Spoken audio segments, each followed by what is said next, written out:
Right, ఇక ఇదే అంశానికి సంబంధించి మరింత సమాచారాన్ని మా ప్రతినిధి నాగేష్ అందిస్తారు. సో నాగేష్, అటు దివంగత నేత సాయన్న కూతురుగా లాస్య నందిత రాజకీయాల్లోకి వచ్చి సాయన్న మృతి తర్వాత బీఆర్ఎస్ పార్టీ తరపున ఎన్నికల్లో పోటీ చేసి ఎమ్మెల్యేగా గెలిచారు. ఇప్పుడు ఆవిడ మృతి తర్వాత నియోజకవర్గంలో ఎటువంటి పరిస్థితులు నెలకొంటున్నాయి? చాలా విషాదకర వార్త. గత ఏడాది ఫిబ్రవరి 19నే సాయన్న మృతి చెందారు. అప్పుడు ఆమె లాస్య నందిత కార్పొరేటర్ గా ఉన్నారు. తదుపరి మొన్న జనరల్ ఎలక్షన్ లో లాస్య నందిత కంటోన్మెంట్ ఎమ్మెల్యేగా ఎన్నికయ్యారు. రీసెంట్ గా నల్గొండలో కేసీఆర్ సభ నిర్వహించారు. సభ నిర్వహించిన సమయంలో కూడా ఆమె కారు స్పీడ్ గా వెళ్లడంతో హోంగార్డ్ కూడా మృతి చెందారు. అప్పుడు ఆమె కాలుకు తీవ్ర గాయమైంది. గాయమైన తర్వాత ఇంట్లోనే రెస్ట్ లో ఉన్నారు.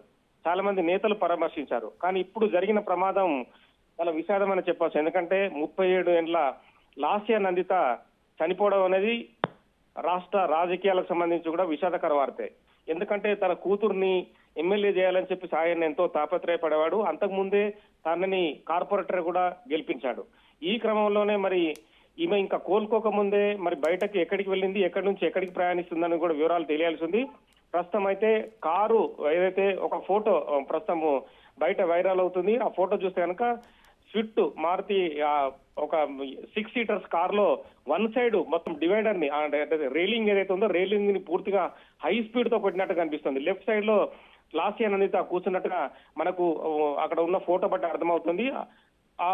ఆమె తన బాడీ మొత్తము బాండెట్ కు గుద్దుకోవడం వల్లనే ప్రమాదం జరిగి ఉండవచ్చు అనేది కూడా పోలీసులు అంచనా వేస్తున్నారు. ప్రస్తుతం అయితే లాస్య నందిత మృతదేహాన్ని గాంధీ హాస్పిటల్ కి తరలించే ప్రయత్నం చేస్తున్నారు. పెద్ద ఎత్తున ఇప్పటికే మంత్రి కేటీఆర్, మాజీ మంత్రి కేటీఆర్ గాని, బీఆర్ఎస్ అధినేత కేసీఆర్ వీళ్ళందరూ కూడా లాస్య నందిత ఇంటికి వెళ్ళడానికి ప్రయత్నాలు జరుగుతున్నట్టుగా తెలుస్తుంది. మరి లాస్య నందిత మృతి వ్యవహారం మాత్రం రాష్ట్ర రాజకీయాలు తీవ్రంగా కలిసివేసిందని చెప్పొచ్చు. ఒక యంగ్స్టర్ గా ఉన్న 37 ఏళ్ల లాస్య నందిత ఆకస్మిక మరణాన్ని ఒక కుదిపిందని కూడా చెప్పొచ్చు. కానీ ఇలాంటి ప్రమాదాలు గతంలో చాలా జరిగాయి.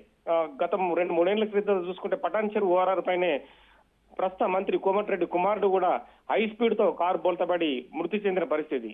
అంటే ఓఆర్ఆర్ పైన కూడా ఈ మధ్య కాలంలో 100 నుంచి 120కి స్పీడ్ కూడా ప్రభుత్వం పెంచింది. ఆ 120 దాటి ప్రయాణించిన తర్వాతనే ఇలాంటి ప్రమాదాలు జరుగుతుందనేది మనకు ఖచ్చితంగా అర్థమవుతున్న పరిస్థితి మనం చెప్పొచ్చు. స్పీడ్ చాలా వరకు అంటే 120 దాటకుండా కంట్రోల్ చేయాల్సిన పరిస్థితి. ఎందుకంటే చాలా మంది మృత్యువాత రెగ్యులర్ గా పడుతుండడం. ఆ మధ్యనే ఒక పోలీస్ ఆఫీసర్ కూడా కారు కొంచెం స్పీడ్ గా వెళ్లి ఢీ కొట్టడంతో కూడా తీవ్ర గాయాలైన పరిస్థితి. సో ఇలాంటి ప్రమాదాలు రెగ్యులర్ గా జరుగుతున్నాయి. కొంచెం ఓఆర్ఆర్ మీద ప్రస్తుతం అయితే అబ్జర్వేషన్ చేయాల్సిన పరిస్థితి నెలకొంది.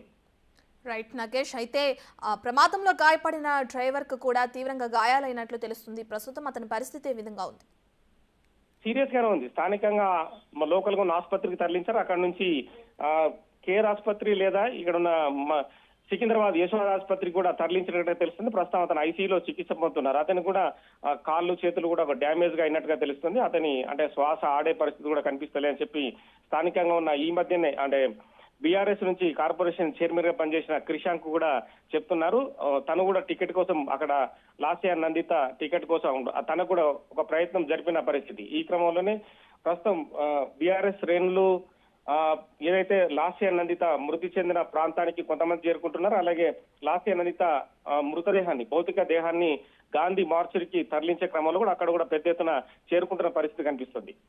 రైట్ నగేష్, అయితే ప్రమాదం జరిగిన ఆ పరిసర ప్రాంతాల్లో ఎక్కడైనా సీసీటీవీ ఫుటేజ్ ఏదైనా దొరికిందంటారా? సీసీటీవీ ఫుటేజ్ ఓఆర్ఆర్ కు సంబంధించి ఏదైతే ఆ రోడ్డు స్పీడ్ గా వెళ్తున్న 6 లైన్స్ రోడ్స్ మీద ఎక్కడ సీసీటీవీ కెమెరాలు బిగించలేదు. ఎక్కడన్నా లాస్య నందిత కనిపిస్తే కనుక టోల్ గేటు ప్రాంతంలోనే కారు ప్రయాణించే దృశ్యాలు మాత్రమే మనకు కనిపిస్తాయి. ఓఆర్ఆర్ పైన కొన్ని చోట్ల కూడా కొన్ని లైట్లు సక్రమంగా వెలగని పరిస్థితి కూడా నెలకొంది. కానీ ఆ సీసీటీవీ ప్రమాదం జరిగిన ప్రాంతంలో ఖచ్చితంగా ఉండకపోవచ్చు. ఎందుకంటే మిడిల్ రోడ్ లో ప్రమాదం జరిగింది. ఒక లెఫ్ట్ సైడ్ మూవ్మెంట్ కు అంటే కారు మరి స్టీరింగ్ లెఫ్ట్ సైడ్ కు ఎందుకు ఒక్కసారిగా తిప్పాల్సి వచ్చింది, మరి ముందు వెళ్తున్న వెహికల్ ని తప్పించడం కోసం అంటే ఓవర్టేక్ చేయడం కోసం డ్రైవర్ మరి లెఫ్ట్ సైడ్ కి ఇట్లా తిప్పే ప్రయత్నం చేసిండా ఏంటనేది కూడా ప్రమాద ఘటనా స్థలికి చేరుకున్న తర్వాత పోలీసులు ఒక అంచనాకు వచ్చే అవకాశం కనిపిస్తుంది. ఎందుకంటే హై స్పీడ్ లో ఏమాత్రం స్టీరింగ్ ని అటు ఇటు కదిల్చినా కూడా చేతుల నుంచి కారు వెళ్లిపోయి ప్రమాదం ఖచ్చితంగా జరిగే అవకాశం కనిపిస్తుంది. రెగ్యులర్ గా మనం ప్రయాణించినా కూడా చూడొచ్చు. ఒక 120 నుంచి 150 స్పీడ్ వెళ్ళిన తర్వాత కంట్రోల్లో ఏ వెహికల్ ఉండదు. అది ఎంత పెద్ద వెహికల్ అయినా కూడా ఉండని పరిస్థితి నెలకొంటుంది. ఇది స్విఫ్ట్ సంబంధించిన వెహికల్స్ కావచ్చు, మరి ఆ బెలూన్స్ కూడా మరి సకాలంలో ఓపెన్ అయినాయా, ఓవర్ స్పీడ్ తో కొట్టడం వల్ల కూడా బెలూన్స్ పగిలిపోయి ఆమె ఛాతి ప్రాంతంలో ముఖం ప్రాంతంలో బలమైన దెబ్బలు తగ్గడం వల్ల స్పాట్ లోనే మృతి చెందినట్టుగా మనకు అర్థమవుతోంది. గతంలో నారాయణ కొడుకు మా ఏపీకి సంబంధించిన మాజీ మంత్రి నారాయణ కొడుకు కూడా పెద్దమ్మ గుడి దగ్గర హై స్పీడ్ తో ఒక 220 పైన స్పీడ్ తో ఒక వెహికల్ ని పిల్లర్ ని ఢీకొట్టడం వల్ల, చాలా పెద్ద వెహికల్ అది, అసలు ఆ వెహికల్ కి ప్రమాదం జరగకూడదు, బెంజ్ కార్ అది, కానీ అందులో ఆ బెలూన్స్ అన్ని పగిలిపోయి స్పాట్ లోనే చనిపోయిన పరిస్థితి. ప్రమాదాలకు కారణం అతివేగం అనేది కూడా స్పష్టంగా అర్థమవుతోంది. కానీ వీవీఐపీలు ప్రయాణించే సమయంలో కూడా వేగ నియంత్రణ ఖచ్చితంగా చేయాల్సి ఉంది, లేదంటే ఇటువంటి ప్రమాదాలు జరిగి చాలా మంది కోల్పోవాల్సిన అవకాశం కూడా మనకు కనిపిస్తోంది. రైట్ నగేష్, అయితే ఇప్పటికే అటు నందిత మృతి తర్వాత బీఆర్ఎస్ నేతలు ఎవరైనా స్పందించారా? బీఆర్ఎస్ నేతలు స్పందిస్తున్నారు. మాజీ మంత్రి కేటీఆర్ కి అత్యంత సన్నిహితంగా లాస్య నందిత ఉంటుంది. అలాగే మిగతా అంటే స్థానికంగా ఉన్న పద్మారావు కావచ్చు, అలాగే స్థానికంగా ఉన్న కొంతమంది నేతలు కావచ్చు, వాళ్ళందరూ కూడా వాళ్ళ కుటుంబం దగ్గరికి వెళ్లే ప్రయత్నం చేస్తున్నారు. మాజీ మంత్రి శ్రీనివాస్ యాదవ్ కూడా కంటోన్మెంట్ వాళ్ళ లాస్య నందిత ఇంటికి వెళ్లి వాళ్ళ కుటుంబాన్ని పరామర్శిస్తున్నారు. కానీ ఘోర ప్రమాదం అయితే ఒక యంగ్స్టర్ గా ఉన్న ఎమ్మెల్యేని బలి తీసుకోవడం మాత్రం చాలా మందిని కలిసివేసిందని ఖచ్చితంగా చెప్పొచ్చు. Right, thank you Nagesh.